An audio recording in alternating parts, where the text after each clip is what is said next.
Hello, and welcome back to Because I'm John Sellmeyer. Today, we have a very special guest, my long-lost cousin, Kara Walters. Hi, Kara. Hi, John. It's good to be here. Kara is not only an incredibly inspiring individual and a cancer survivor, but she's also the creative mind behind a beautiful jewelry business. I'm so excited to hear your story and to share it with our audience. Please tell us a bit about your journey and where our listeners can find your amazing work. Thank you for having me. I was diagnosed with stage 3 breast cancer in November 2023. And right now, as of the recording of this podcast, I am cancer-free. Woohoo! I run a small jewelry business called Summer Daydream Studio. You can follow me on Instagram at Summer Daydream Studio, all one word on Instagram. You can also follow me on Substack at Kara's Thoughts. And on Substack, I've read a couple of your articles and they are awesome. So I highly recommend following all those socials and checking out the Substack. So thank you so much for being here. I know it's a very personal topic. I appreciate your time. So I thought I'd get into some general questions about your journey and what all's been going on. So what was your initial reaction and thought process when you first received your diagnosis? I received it as a phone call at the end of a workday, and at the time, they only told me I had invasive ductal carcinoma in situ. I didn't know any of the staging, and I just was stunned. I didn't know how to process it at all. I called my aunt, and she was the first person I told. And then when I went home, I told my roommate, and I had plans to go to a concert, and I didn't tell the person that I was with. We've talked about this later, and now she knows. I just wanted a few moments of normalcy. And then the following week, I found out the staging, and then I announced it on Facebook too, just so I would have control of the narrative. Yeah. How did you find out, like through blood work, or were you not feeling well, or what started all of this, the whole process? I had some hormonal issues that had happened with my cycle, and I was also noticing that I had a lot of greasy hair. No matter how often I would wash my hair, it just was always greasy, and I kind of brushed it off. And then I felt that my breast was a bit harder than it should be, and I brought it up very casually to my healthcare provider. I was doing an annual exam, and it was an afterthought. I had almost forgotten to mention it. And I told her, hey, can you feel my breast? Can you do a check on me? It feels hard. And I'd been having all these other issues too. And then she said that I needed to get imaging done. And so after that exam, I was scheduled to do imaging very shortly after. I was scheduled to do a biopsy. A few days later, I was diagnosed with cancer. And thank goodness you got all of that done, that you pay attention to what your body's telling you. And thank goodness. I didn't even think it would be cancer. I thought maybe it was a cyst, or I don't know if that's the right word. I just thought it was something small, or maybe it was in my head, but I'm glad I did listen to myself. And I will say a lot of people don't have doctors like that who will listen to them. And I'm really glad that my doctor listened to me when I had that first concern. I think it's important to always advocate for yourself when you go to the doctor's office. And I've heard advice before, actually during my bachelor's degree in health science, where they say, when you leave your doctor, like when you finish a visit, make sure you ask them 3 questions no matter what it is, because it'll get you talking about your health, forces them to answer questions for you, but even anything at all. So no. I agree with that, John. Definitely. That's awesome. Okay. And then how did you approach telling your family and friends about the news, and what was their response? So you talked a little bit about how you told everyone, but what was the response that you felt? It was concern. And one of the ways I did tell people, I texted a bunch of my friends. It was kind of a copy-paste message, just because it's hard to eloquently tell people that you have cancer. And they were all very understanding. I think a lot of them didn't know how to respond. Just anyone that I told, I mean, you don't know how to take it if someone tells you they have cancer. A lot of people would tell me that they knew someone who had died of cancer, which doesn't always feel very settling when you just found out you had it. You have it. a lot of just concern. And, I really appreciate the concern that people had. And a lot of people were very supportive and reached out. And then I did have some people who were a little more distant, but I think they were probably just scared or they were going through things on their own. Mhm. It was a lot of older people in my life who were the most supportive for me, who could really handle the Yeah. hard truth of having cancer. And so I'm really grateful for everyone who was there for me, including you and your parents too, and Oh. our family. They actually were with me at my first chemo, hmm and I was really happy to have them there. That's awesome. You had mentioned chemo. In terms of treatment, what were the gradual next steps once you found out about your diagnosis? So I had to first get a port in, which is an implant where you can get chemo injected into you. And as a quick note on that, I had no understanding of what chemo was. I thought chemo was radiation, but it's totally different. You're sitting in a room and they're injecting you with these chemicals to try to kill off the cancer. And that's the side effect of why people go bald. Cancer doesn't cause baldness, which some people think that that's what that is, but it's the chemo. I didn't realize with chemo that there was something they could put inside of you and then it like disperses it out slowly. Is that what it does? Yes, exactly. That's what it does. They hook you up to your port, and part of my procedure was I had to do, I believe it was, I'm maybe getting the numbers off. I had to do at least like 12 rounds of one chemo drug.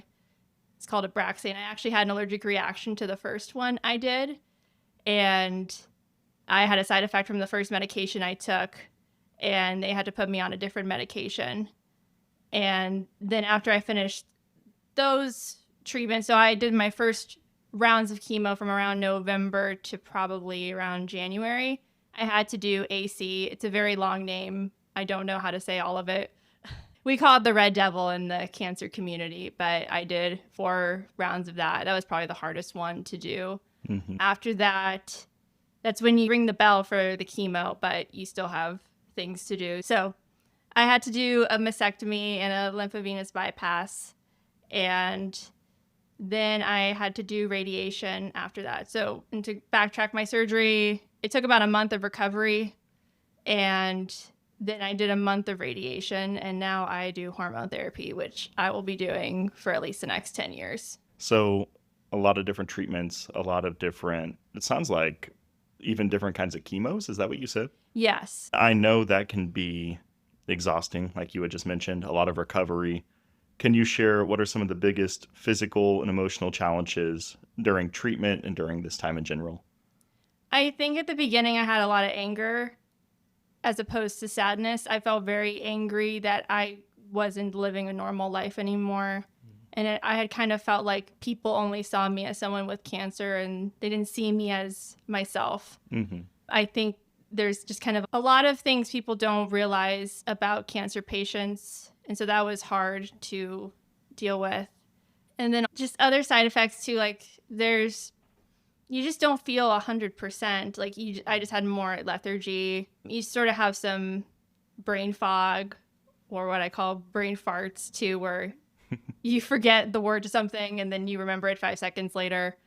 And did you mention, I think you said earlier, chemo brain?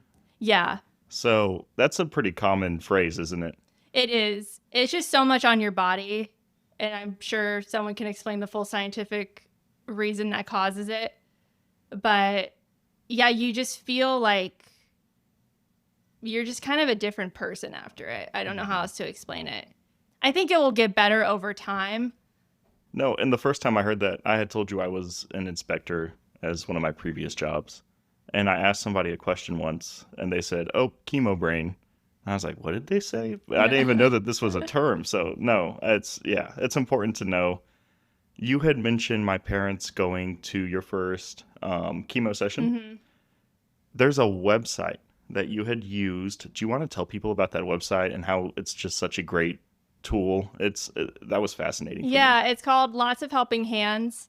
And my aunt had set it up for me at the time. And people can volunteer to help take you to appointments or stay with you during chemo. And that way, it's not really on the patient to have to ask everyone for help, because sometimes that can be really hard too. That was another hard thing about going through treatment, was asking for that help, even though people do want to help you. And then that way, people can sign up for ways to help you. So if they can't drive you somewhere, but they want to cook for you, you can put a meal slot on your calendar, and then people can bring you food. And you don't have to necessarily ask 20 people, hey, can you bring me a casserole or something?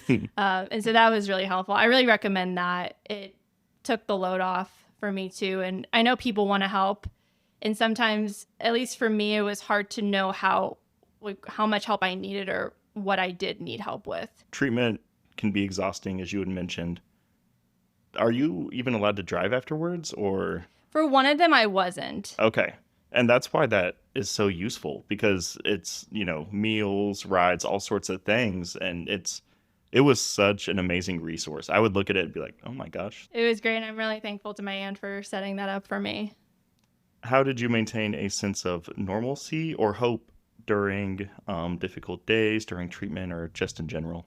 I was enrolled in some online classes at the time, like even before getting diagnosed with cancer. And so I kept doing those. One was sort of a leadership class, and the other one was more of a mindset class. And the mindset class really helped me navigate the feelings of grief I had during that time. I also saw a therapist too.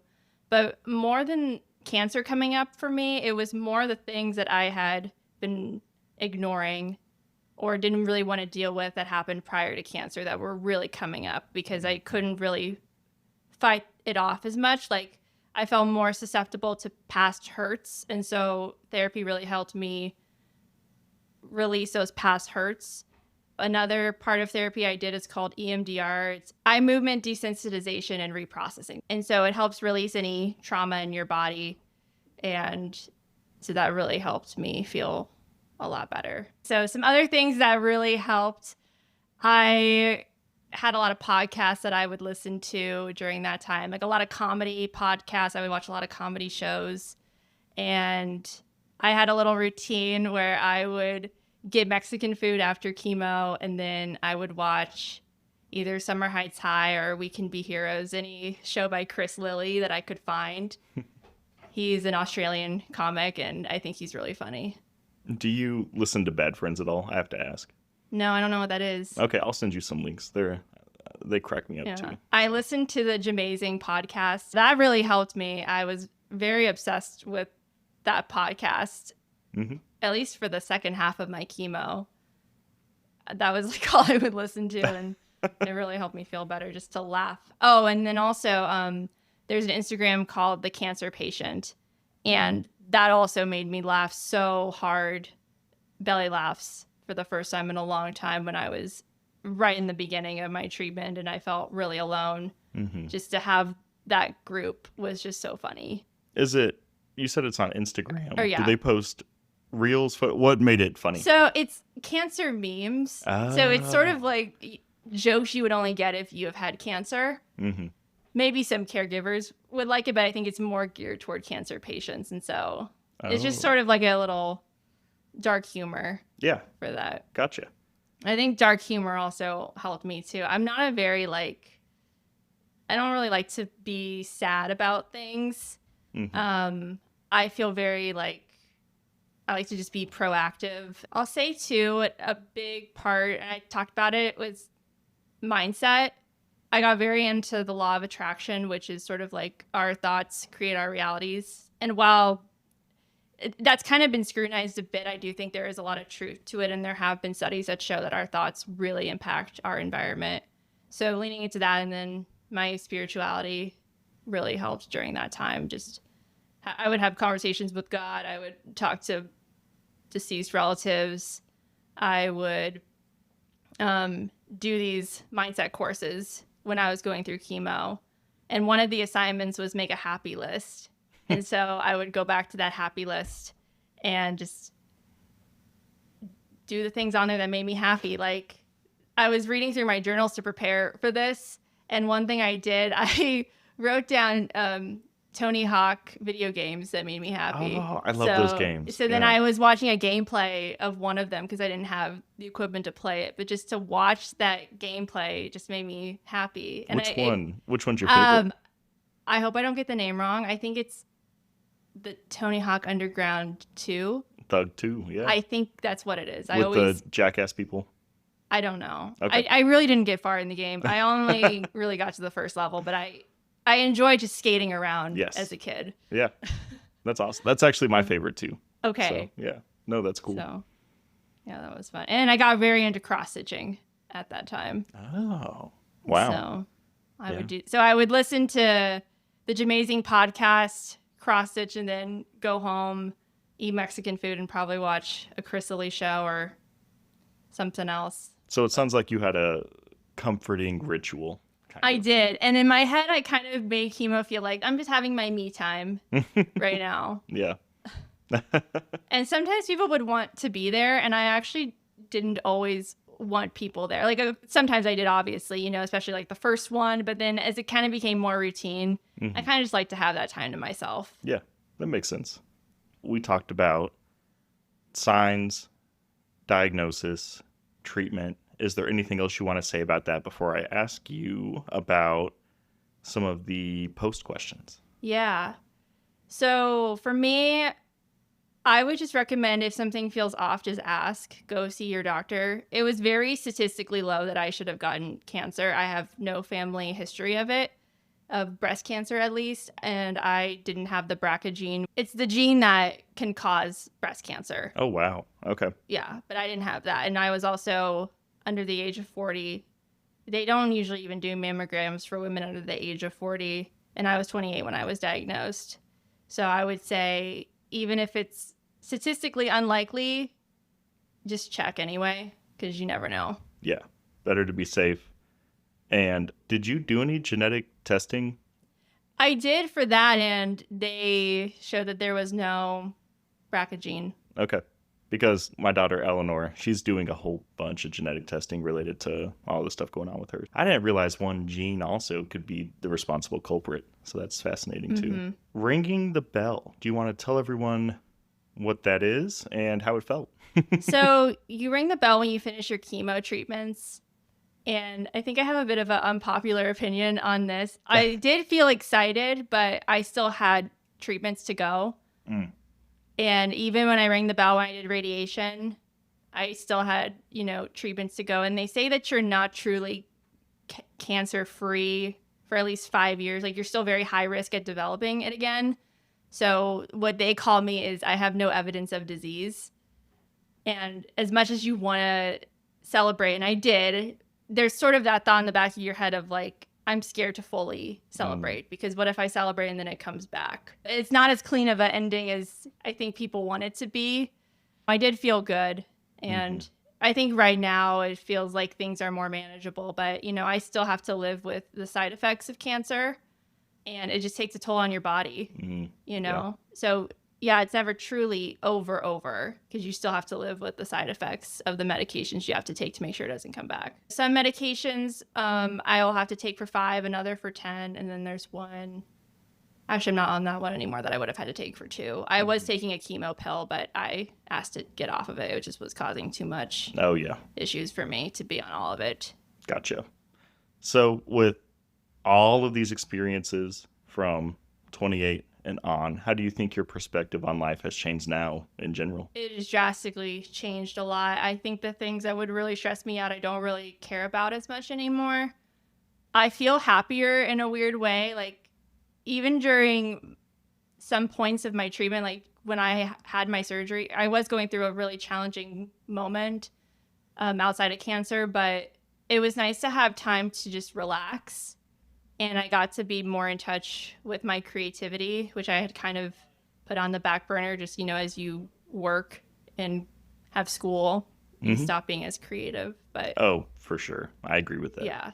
And were you doing jewelry before you were 28? Or was that something more recent? I did a long time ago. So my very first beginnings with making jewelry was when I was a little kid, when I was 10. And I would make these beaded bracelets and my friend and I would sell them, and then we got in trouble. If you want to read more about that, it's on my Substack. But then I started to make earrings for a costume that I did before cancer. And then I had the idea to pick it up, I think as sort of a side hustle, but it was also just fun to do. So I started doing Summer Daydream Studio a few months after, and I did my first jewelry show in September of that year of 2024. And I have to ask, because I know if I don't, people are going to be texting me like crazy. Did you say for a costume? Yeah, What was the costume? It was Barbie, but it was before the Barbie movie. Oh, yeah. I had the idea to make earrings out of Barbie accessories. I was just looking at Dollar Tree and I saw in the kids section. I just like to go all over the store, so just for context. And I saw these purses and I thought they would be so cute as earrings and that I could do it for my costume. And so I did it. And then I had these leftover Barbie accessories. I make repurposed jewelry. And so then I would go to thrift stores. One of the things I repurposed a friendship necklace, and it had like two little smiley faces. So I turned those into earrings, and then I reused the chains to make other necklaces. Yeah. No, that is, you're very inventive, because I would have never even have thought of that. That is awesome. Thank you. That's pretty cool. So a question I wanted to ask you, we have done a lot of educational and inspirational things. What advice would you give to anyone who has been diagnosed? Like next steps, motivation, encouragement, or just overall, what do you think of? I think having a good support system is so important, but also if you can dive into a local Gilda's club, which is something that really helped me, or any cancer survivors group or cancer patient group. Mm-hmm. That was very important for me in my journey with this. I don't know where I would be. I would be so less well adjusted to what had happened if I didn't have Gilda's club. Yeah. And then I had a young adult group. I still keep in touch. I don't always go to the meetings anymore, but I'm still very good friends with a lot of the people from that group. Oh. But I wanted to specify that it's specifically for young adults. And so if there's anyone who is a young adult going through cancer, if you can find a Gilda's club that is for young adults, it may really help a lot. Just being able to talk about things outside of cancer too, I think that was also something that helped me stay normal. So 2 major things I've learned from you today are making sure you have a good support system and always advocating for yourself. I think those are both incremental. What are some of the most important lessons you learned about yourself throughout the entire journey? I love this question. I can handle anything that comes my way, even if it's not perfect. I can figure out a way to make it through, and I can find a way to make things feel better, at least through escaping into creativity or art that I like. I don't have to stay in that suffering. Yeah. No, that is awesome. Kara, your story is truly a testament to the power of resilience and hope. Thank you for sharing your journey with us. Is there anything else you want to mention? Anything else you want to talk about? I would say even if you aren't going through cancer, lean into your creativity, because that was one of the things that really saved my life, was just creating something. Yeah. And you made Eleanor a beautiful bracelet, right? Yeah, I did. Yeah. No, it's awesome. So thank you. You're welcome. I do want to mention you came to my birthday party in Funky Town. Yes, I did. We danced all night long, so it was fun. Yeah. It was awesome. I was done with radiation at that time, I believe, because that was September, correct? Yeah. Yeah. Yep. So, yeah. I guess I was full, no evidence of disease at that time. Ah, yes. To our listeners, your health is the most valuable asset you have. Please listen to your body and don't hesitate to speak with a doctor if something feels off. Regular checkups and screenings are crucial for early detection, which can make all the difference. Your health is in your hands, and taking proactive steps is the first and most important part of that journey. And thank you again, Kara, for tuning in. Do you want to plug one more time your Substack and your jewelry? Yeah, my Substack is Kara's Thoughts, and my jewelry is on Instagram at Summer Daydream Studio. Awesome. Well, thank you so much. I thought this was incredible, and thank you so much for being on. Thank you for having me.